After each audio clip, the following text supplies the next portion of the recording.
With Valentine's Day coming up, I thought I'd share this DIY rose oil as a fun way to preserve your Valentine's roses for much longer.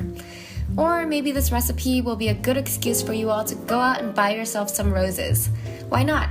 You deserve it. This rose oil can be used for moisturizing and pampering your body, hair, and nails. It's all natural and super easy to make. First, heat up a pot of water. While you wait for the water to boil, pick 2 to 3 organic roses to prepare 1 cup of rose petals.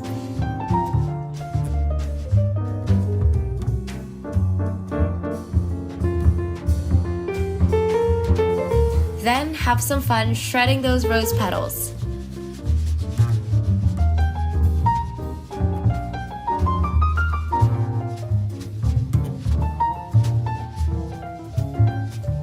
Once the water's boiling, turn off the stove. Pour 1 cup of grapeseed oil into a glass jar. You can also use jojoba or olive oil if you want. Add the petals into the oil and then use a wooden utensil to swirl them around.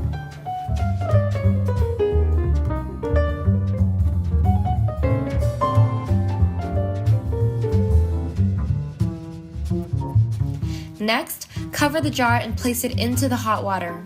Warming the oil will help release the scent from those petals.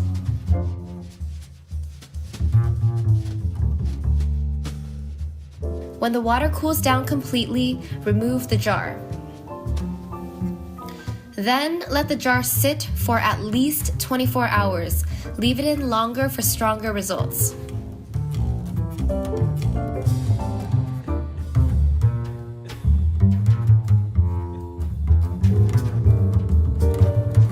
This next step is optional. Use a sieve to separate the rose petals from the oil and it's good to go. Personally, I prefer to keep the rose petals in the oil. I'm even adding fresh petals because I want to let them sit and make the oil stronger over time. I hope you like this DIY rose oil recipe. Please give this video a thumbs up if you did. I also made another video showing you how to make rose water, which is so much easier to make. The link is in the description below. Thanks for watching. I love you all so much and I hope you all have a beautiful Valentine's weekend. Bye!